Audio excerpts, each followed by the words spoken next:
Hello, welcome to Gajimarai Talks. I'm Kevin. I'm Kurt. And today we're going to be talking about... As the name suggests, Kyoani decided to actually animate this time loop for 8 episodes. Yep. It's the not voice reused. actors Yes. did lines for all 8 episodes. Yes, they did not. Yes. They did not half-ass this. They Yes. went all out. And I want to ask you, my friend, why do you think Kyoani did this? Because this is, I can say, it was unprecedented, and I think it's still unprecedented. If you're going purely from a storytelling aspect, right? This is the perfect way to do it, right? Because the whole arc, as each episode goes on, Kyon gets more and more frustrated with the happenstance. You know, as an audience, it's just as frustrating, and it puts you in the spot that Kyon is going through, right? If we want to go from this point of view that anime is an artistic medium, then it's the most ballsy thing you can do, really. Yeah, I mean, I think you could have gotten this point through just with 2 episodes, maybe 3, 4 pushing it. But they didn't do that. They did 8 episodes. They did more than half of their allotted season. Yes. So this is something that still to this day fascinates me, and I cannot think of any other anime that has done anything even. Well, no one's gonna do anything like this. This I think is a once in a lifetime experience. No, of course. Yeah, no. And speaking of doing crazy shit, remember the first season of Haruhi was aired out of order. Yes.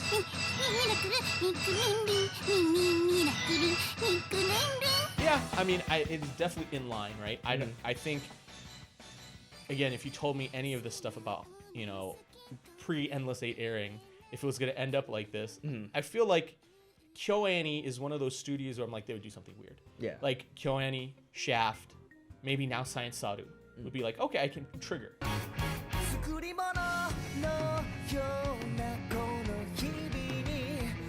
I'll throw Trigger in the bucket. Yeah.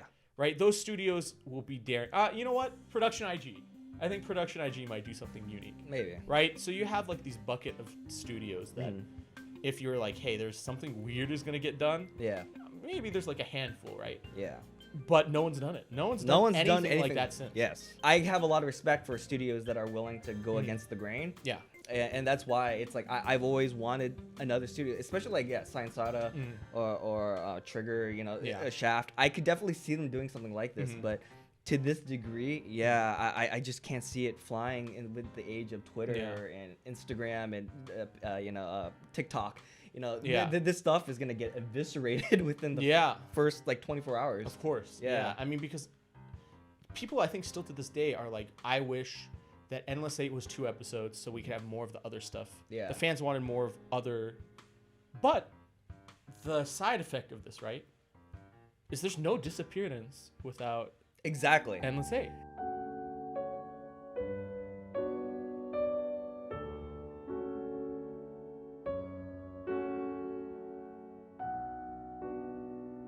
For people who haven't watched it, right, would you recommend actually going through and seeing all of Endless 8? I would say... Well, you know what? First off, did you watch all of them? Yes, I did watch all of it, yeah. The thing that gives, I think, credence to watching all 8 episodes is the fact that, like we mentioned earlier, they animated all 8 episodes. They didn't reuse the same scenes. They had the voice actors re-record the same lines. So the animator, the crew, put effort into it. Yeah. And so... you as the audience should also put some effort into it. Yeah.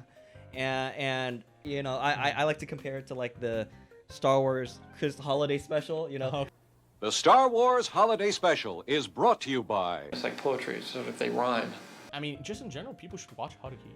I think maybe nowadays that if you just don't watch broadcast order, maybe the show seems a little more normal, right, to you? Maybe, yeah. That if you didn't go through what it was like to see it, maybe people skip it because it seems like kind of a normal show now.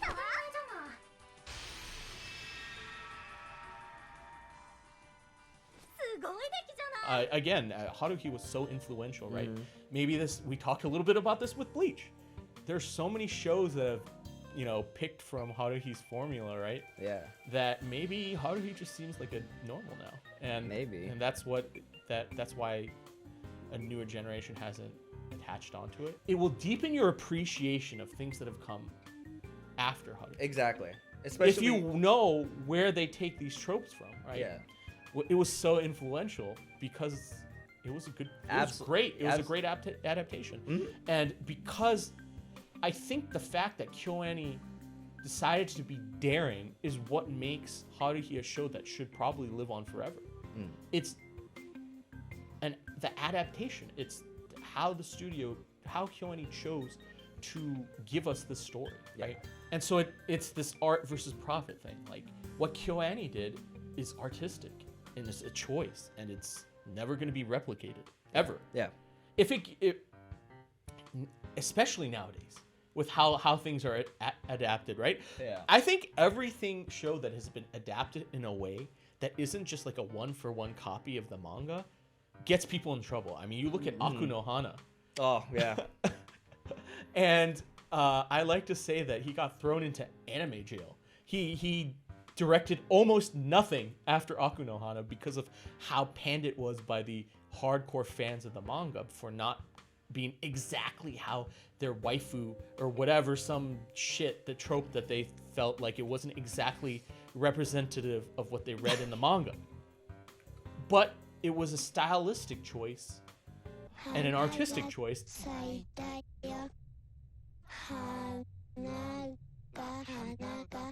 They're the only ones that took a choice, that took a chance and did something creative that was probably rebuked. Like I'm sure. Oh yeah, I'm sure they got. Yeah, I remember when it was airing. Yeah, it got torn apart in forums and stuff. But I think because they took a chance, it will be remembered, and it's one of the few things where I can be this is art. This is art. What they did. This decision was can't be beat, can't be topped, can't be replicated, right? This is something that, and the nice thing, it will last forever, right? Kyoani's bold choice, it's gonna last forever, and especially if I think there are people that worked on Haruhi that passed in the fire. Yes, their work is immortalized now. Yes, so that's what happens when you make those daring choices. You'll be remembered rather than being the 40th isekai adaptation of a season, right? Hey, isekai can be good.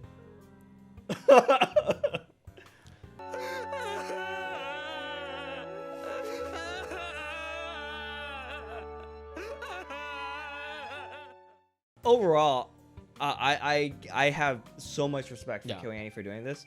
Again, it's not necessarily something I would watch again. But hats off. I mean, like, it's been almost like 15 years since that, and no one's come close. And I'm waiting for something. You don't have to do something like Endless 8, but take a chance. Yeah, do definitely. Do a live action bit. Just have a whole episode that's just live action. Do something crazy. Like take a chance. He hasn't seen Gridman yet. Don't tell him. It's something that will always be remembered because it's one of the most unique things that has happened in televised anime history, really. Yeah. And so, kudos to Kyoani. The memories of everyone that got lost in the tragedy live on in shows like this. Absolutely. For sure.